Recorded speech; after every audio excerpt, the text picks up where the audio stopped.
Hello fellow gamers, my name is Peter, I'm also known as Universal Head, and this is my channel, the Esoteric Order of Gamers, where I cover a huge range of games of all types.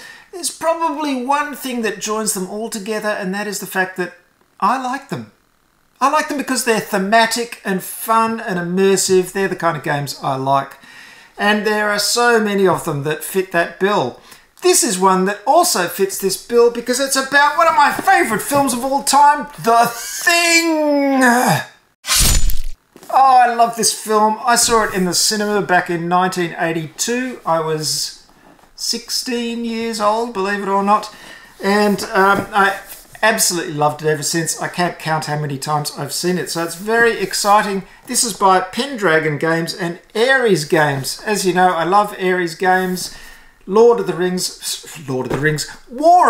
is my favourite ever game of all time.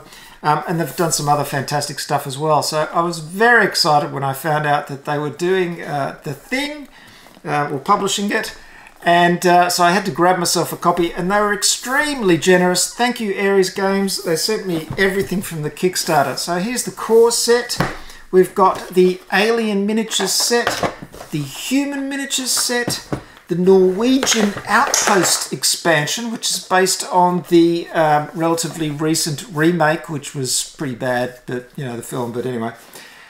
And that's the expansion for that. That also comes with a miniature set, as you can see here. And then we've got some nice token sets as well, and a different dice. So a whole lot of goodies to look at. Now these days, I don't do too many unboxings. Some people like them, some people don't. They feel that they're a bit light. I always kind of liked them because it was kind of exciting to just show you a new game when I got it and showed you the same excitement that I had when I first opened it. But they're not incredibly popular. So these days, I usually roll it into a review. But I've just received this. I haven't even had a good chance to look at it yet. So I'm going to unbox it and show you what you get with all of this if you did the full pledge on Kickstarter. But don't worry, later on there'll be more about The Thing when I get a chance to play it. And also I'm going to paint up the miniatures and the whole bit. So lots of coverage of this because, as I said, I love The Thing. It's a fantastic film. And I'm really looking forward to playing this game and being immersed in this amazing world. And that's what it's all about for me when it comes to games. So, enough of my yakking. Let's have a look at what you get in The Thing, the board game pledge. And be sure to stick around to the end of the video because I want to show you how easy it is to quickly slap some paint on your miniatures.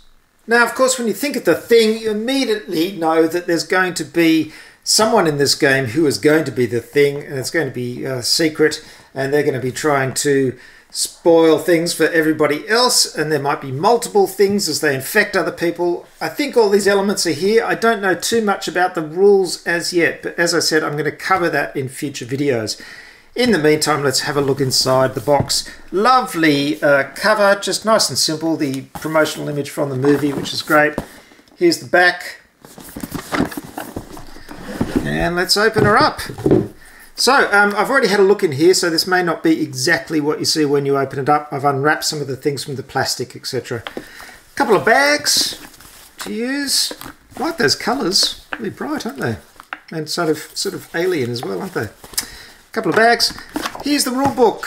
Now, of course, I need hardly even say that I'll be doing a rules summary and reference for this. And the rules look, you know, they're relatively long and complex. There's a lot going on, lots of examples in here as well. But Ares are going to be sending me a slightly updated version of this because I think they've made a few small updates, and I'll be doing a summary from that. So you know you'll have the latest version of the rules when you download my summary. And also it's a lot easier to read and understand than going through a whole rulebook. So that's the rulebook. Here's our board. Now this is a rather large and impressive board. And there it is. It's the Arctic Outpost. Look at that. It's got all the classic stuff from the film. It's all color-coded as well. There's a sort of color-coding system, I think, in this game. Got an SOS slot over here. There's a suspicion track. There's weather adjustments. We've got all the different rooms in the outpost. There's the helicopter space, stuff like that. So everything you recognize from the film. Nice artwork, looks great. Next up, some sheets of counters. There we go. Now, when I look through this, the design is lovely. It's really nice. Colours are just a little bit bright for me. I know it's kind of 80s, but I would have gone a little bit more grungy with the colours. But that's fine. It's a gameplay thing and just a personal taste thing as well. Now, you've got standees for all the characters and the things, variations and all that stuff. But of course, I've got those miniature packs as well. So I'll be showing you the miniatures which you can use. But if you don't have the miniature packs, you just have the core set. You've got standees. This is really nice. I really like how they've done this insert in this kind of ice blue transparent material. It's just lovely. We've got our characters. So here are the classics. There's Kurt Russell himself, of course. And as you can see, there's kind of a thing version on the back. All the different characters. Nice artwork. You know, it's nice. There's something sort of, and again, I'm being super picky here. It's kind of semi-realistic, slightly kind of squashed proportions kind of thing. So it kind of works, but again, to me, the thing is quite a dark, realistic, super realistic film. So this slightly more illustrative, cartoony look. Didn't grab me straight away, but I think I'll get used to it. I think it's just, you know, it's just a matter of getting used to it. And of course, we all bring our expectations to dearly loved franchises or dearly loved films that we've watched for years and years. So it is very much a matter of personal taste. But there's certainly good quality illustrations. So they've all got special abilities, as you can see, the different characters from the film. We've got a whole bunch of cards. There are role cards, of course. You can be a thing, you can be human. We've got lots of those. And then there are cards for all the different rooms in the base, because I think you have to go to rooms in the base and upkeep the outpost so, you know, the fuel keeps going, the lights stay on and all that kind of stuff. And of course, as you can see, you can sabotage different things as well. If you're the thing, you can stay secret and sabotage things. You can also come right out and fight people as well, I believe. There's a whole bunch of items, as you can see, dynamite and things like that, Molotov cocktails, and oh, good old flamethrower, got to have one of those. Kerosene, toolboxes, these are nice, just items. There's a classic piece of wire to do the test to see if you're human, the blood test, great stuff. So, you know, a simple, bold kind of graphic design. Again, I would have gone a little bit more grotty if I'd done it, but that's just me. I very much, it's great quality design. I'm not knocking that at all. So we've got some plastic spam containers, which are great. I assume these are food resources, and they're a fantastic little spam can. Isn't that great? Love that. There's also some lovely fuel cans here. Great little fuel cans. I love counters like this, little realistic plastic counters. We've also got a bunch of dogs. How many of these? 1, 2, 3, 4. There's 4 dogs. And we all know what happens to the dogs in the thing. It doesn't end well. And a helicopter marker. No doubt you could try and use that and escape the base. See how that ends. These are some markers for the standees. A whole bunch of fuel tokens, which are really nice as well. I love these plastic markers, aren't they great? Fuel cans. Love that. Little touches like that really bring a game alive, in my opinion. Some very nice translucent lolly-like markers here, which it's going to be very tempting to pop in your mouth during the game. Look at those, they're really nice. Something a little bit different. They've got a kind of translucent feel. They're just lovely. I'm not sure what these are used for. They might be for the suspicion track. I could be wrong. And then we've got some special dice. That's a weather die, and there's some other dice here. Now, one of the extras in the Kickstarter here was this translucent weather die, so if you do have that from the Kickstarter campaign, it's a slightly nicer die. You can see one is just opaque and the other one's slightly translucent.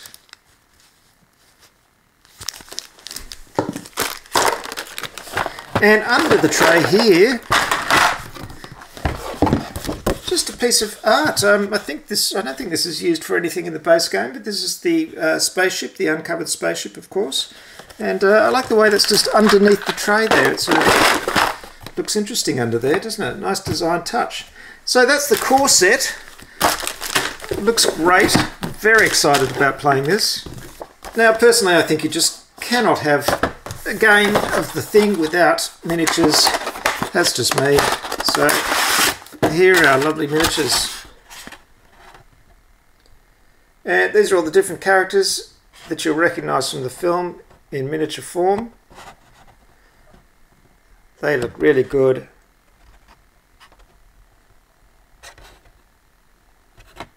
Very nice. Here's McCready with his flamethrower. Yeah, it's just nice miniatures that really match the actors in the film, which is nice to see. That brings an extra touch of realism to the whole game. And of course you get some coloured bases with those. Now you've got the Alien miniatures set, and this looks fun. There's the head that goes up to the ceiling, and oh, isn't that horrible? The special effects truly in that film are unbelievable. It still is hard to believe that they are practical effects. The artistry of the people who made them is just amazing. There's also a half dog, half thing creature. And of course the iconic walking spider head. Of course. One of the most shocking scenes in the film. I mean, really, when that scene happened, when I saw it for the first time, I can remember just being absolutely blown away. There's a couple of token sets, which are extras, and these are really nice. Look at this. Oh yeah, they're sort of, they're kind of screen printed plastic. Really nice, actually. And I love this. You've got the B&J bottle. So if you know the thing, of course, McCready has an argument with his computer at the start and dumps a bottle of J&B onto the keyboard, destroying it. So here, for copyright reasons, obviously we have B&J whiskey. But these are very nice. And, you know, a little tactile extra, which is nice to have.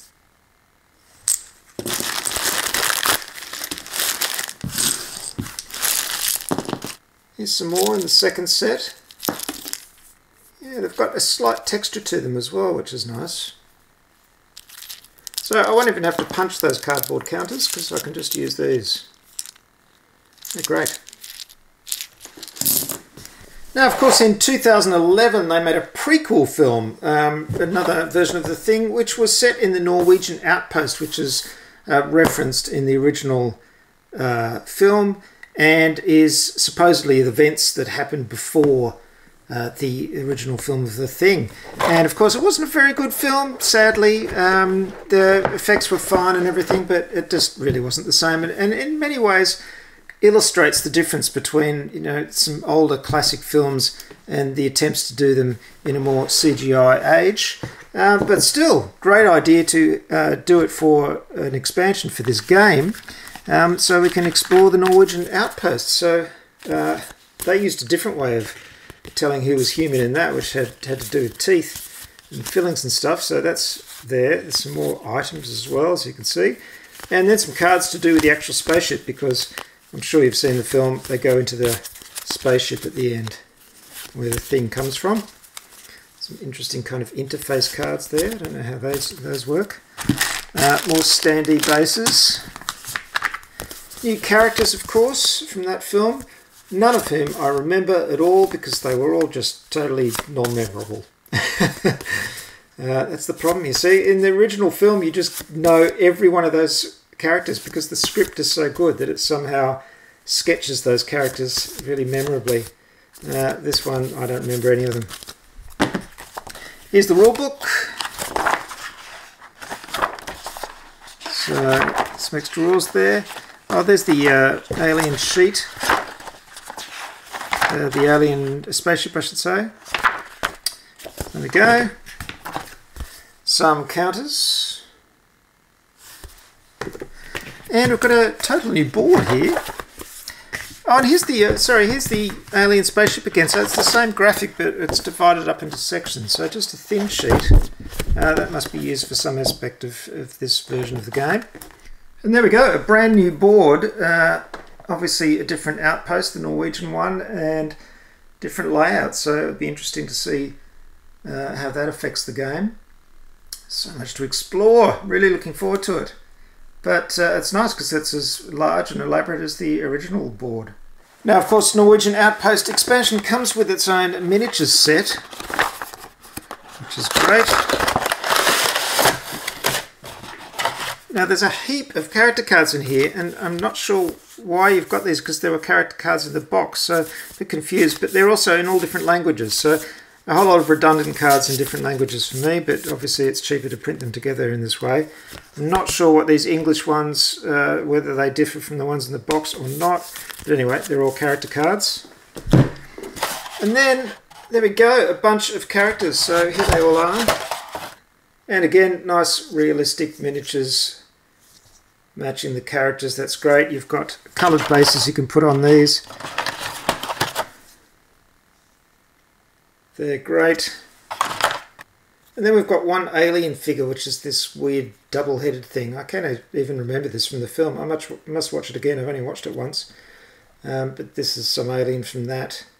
Well, there you have it, the thing, and that's what you get with all the stuff, the tokens, the extra miniatures sets, and the expansion. I'm absolutely itching to play this game. I love the thing, as I said, and it's going to be great fun playing this. Now, it is 1 to 8 players, and of course, because you have the element of bluffing and you know, the traitor mechanic and everything, it's probably going to be better with more players. However, there are variant rules to allow you to play it for 1 to 3 players as well. So more the merrier, I think, with this one, which is a little bit hard to get, you know, large groups together in this day and age.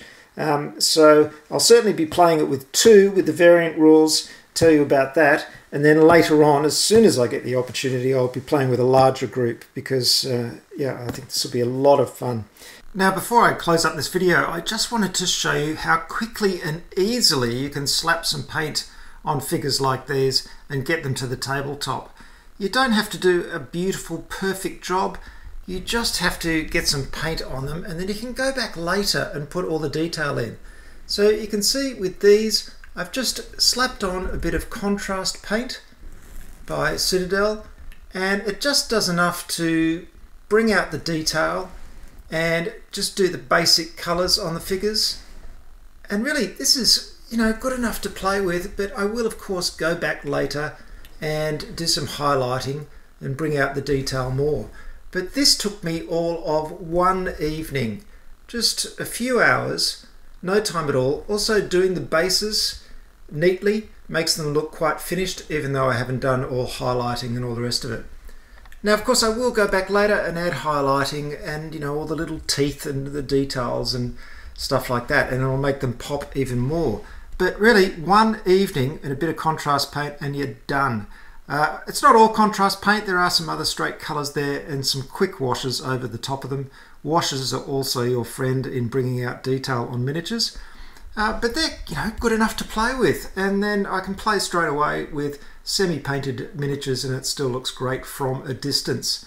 So if you're afraid of painting the miniatures in your board games, just get into it. You don't have to do a fantastic job. Remember, when you're playing the game, you'll be back here, and this is the distance you'll be seeing them from, so they don't have to be perfect, and this is certainly good enough to play a few games with. So that's it, the thing. Look out for more coverage of this game, the painted miniatures, and more discussion when I get a chance to play it. This is Peter from the Esoteric Order of Gamers. I hope you've enjoyed this video. There are so many more videos on my channel to enjoy, so subscribe, hit the all notifications button, and check out some of the past stuff, because there are battle reports, unboxings, reviews, all kinds of stuff there. And of course, go to the website, because I have over 400 rule summaries and references lovingly made for you, professionally made, because I'm a professional graphic designer, and you can download them and print them out, and you'll find them really, really useful, I know. Thanks very much for watching. I will see you next time. Bye for now, and good gaming.